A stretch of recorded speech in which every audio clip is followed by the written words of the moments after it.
அஸ்ஸலாமு அலைக்கும் வரஹ்மத்துல்லாஹி வபரகாத்துஹு. அடுத்தவனுக்கு கிடைத்து விட்டதே என்று மனிதன் பொறாமைப்படாத ஒரே விடயம் மரணம்தான்.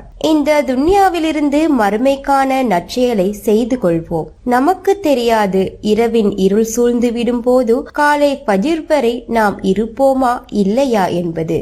ஒவ்வொரு இரவும் நீங்கள் தூங்குவதற்கு முன் உங்களை நீங்களே கேட்டுக்கொள்ளுங்கள், சொர்க்கத்துக்கு தகுதியுடைய நல்ல அமல்களில் நான் இன்று என்ன செய்தேன் என்று. ஆகவேதான் இஷாவுக்கு பிறகு தூங்கும் போதே துஆக்களை ஓதி தௌபா இஸ்திக்ஃபார் செய்து அதற்கான தயார் நிலையில் உறங்க வேண்டும். நினைவில் வைத்துக் கொள்ளுங்கள், இந்த புனிதமான மாதம் இன்னும் நம்மோடு பயணிக்கிறது. வீணடித்து விடாதீர்கள்.